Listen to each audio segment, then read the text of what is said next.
Hello friends, hello people.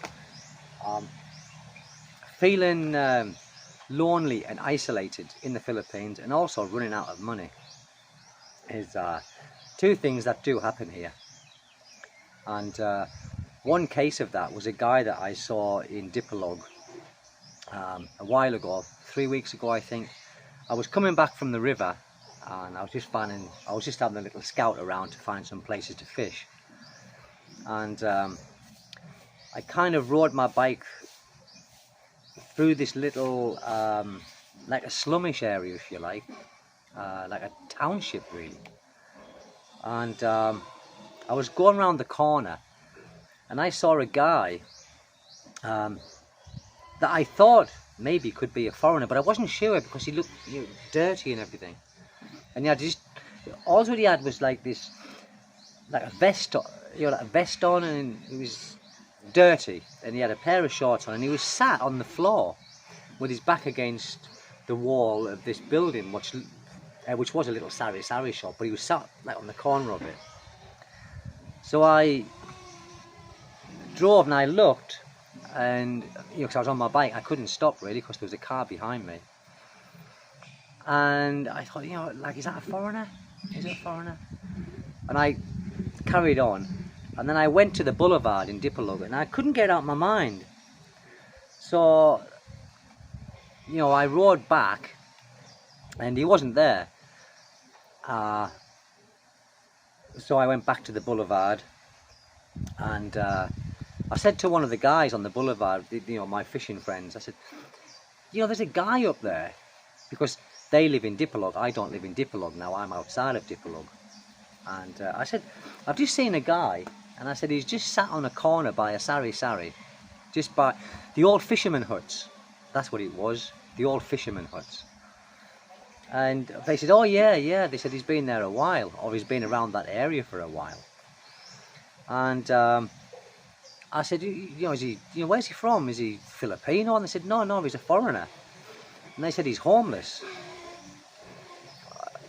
And I said, how long have you seen him around then? He said, oh, he's been there for months. And that was a coconut palm. You'd have seen that dropping behind me. That was a coconut palm falling because it's, it's windy. And so it was going through my head. So I thought, I want to see if I can find this guy.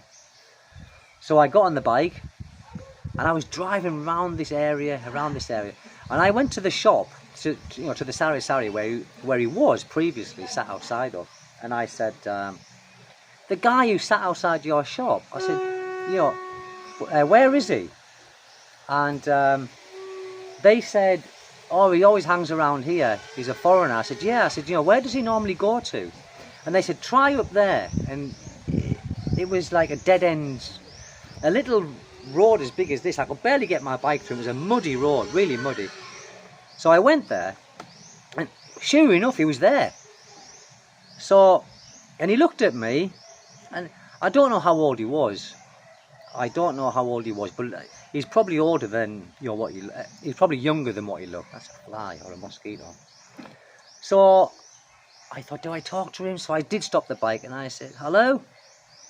And he just did that. So I stopped the bike, got off the bike, and I went up to him and I said, are you okay? And he could speak. He was from Germany. He told me this. He's from, where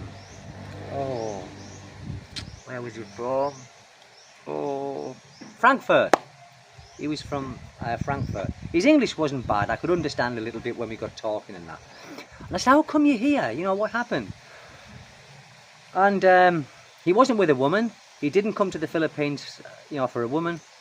He came here for himself. He didn't come here for a woman. He just came here for himself. And he hits bad times. His money was stopped from his country.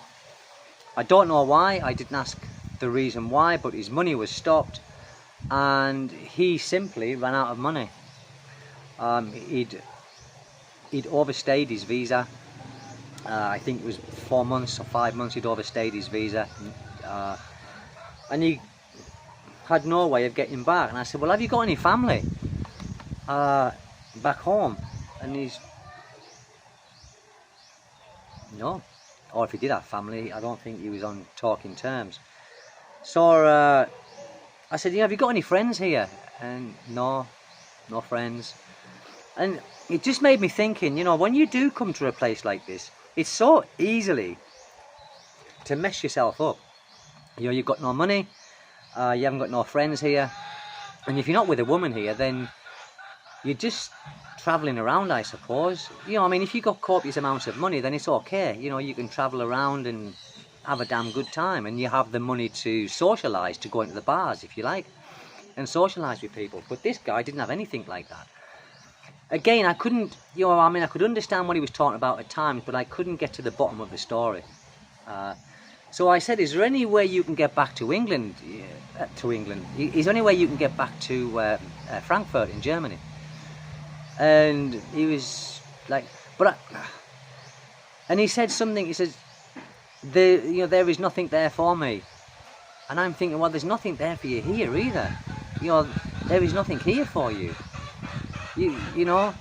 And he said, well, if I'm homeless here, that's a chicken. He said, if I'm homeless here, he said, at least it's not cold on the streets, living on the streets. It's not cold here it's just a strange story, guys, really. And it was just a really, really strange thing for him to be doing. He was happy being homeless, and he was living on handouts. And the local people who were living in the fishing huts, they were, when they were coming back every day from their fishing, they were giving them bits of fish, sardines and things like this, and they were taking care of him, more or less.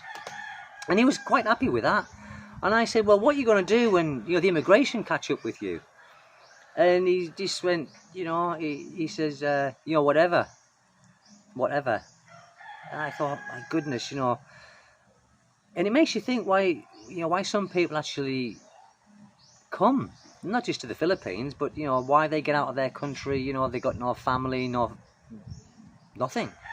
So I think what he did, I think he had a certain amount of money, he didn't have a pension, and he just thought, well, I'm getting away, where can I go? Well, it's cheap in the Philippines, I will go to the Philippines. So I think this was his thinking, not forward thinking if he runs out of money. If he runs out of money, he's in a terrible mess, and he was in a terrible mess, but he wasn't bothered. He didn't seem to care. So being isolated, having no money, for me, my goodness, that would be a nightmare for me. I think I would probably die of a heart attack. Having no money to get back to your country, no friends, so to speak, nowhere to live. That's what I said to him. I says, you said you're living on the streets. He said, yeah, I'm living on the street. Well, where are you sleeping? And he was sleeping in, like on Dipolog Boulevard, there is some shops, and they've got terraces, like porches outside, and he was sleeping in there. And a couple of years ago, there was a guy stabbed in there by this crazy lady, Filipino lady, and there's a Filipino guy sleeping in there. And he saw it on camera, and she went in there, and she took her shoes off, and the guy was asleep on the bench inside this little tourist place, and she stabbed him to death. Simply just stabbed, you saw it on camera. Anyway, she's in prison now. They caught her within the day, and she's had mental health issues. But the guy died. And I said, be careful. Be careful. And I said, do you want something to eat? Like a McDonald's or something like that. No, I'm fine, So, what can you do? You can only do so much. You can... And I've seen him now a few times. I was in Dipolog the weekend before last. I was in Dipolog, and he was there. Same clothes, same place, more or less. And I just went, hello, and he just like that with his head. And that was it, Some people are able to do that, and sure as hell I couldn't do that. I really couldn't. So yeah, I'm just saying, guys, you got to think about these things. You've got to think about these things. But he must have been in a terrible state to leave his own country with just a certain amount of money and not caring about getting home, or not thinking of the future when he runs out of money. What's he going to do? But here he is now, and he doesn't care really. Or if he does, he's he might be a little bit proud to actually admit it. But yeah. If I see him next time, I'll ask him, you know, is it okay for me to interview him on this and put it on YouTube? I will ask him. Maybe he will, maybe, I mean, if he says no, then that's fair enough. But I will see. It's just a shame, isn't it, guys, really? Terrible shame when these things happen. I couldn't put up with it. I really couldn't put up with that. That would scare the life out of me. So yeah, that's it, guys. Anyway, if you like the channel, guys, please subscribe and share, hit the notification button, and that's it, really. Thank you, guys. Take good care. See you next time. Bye bye.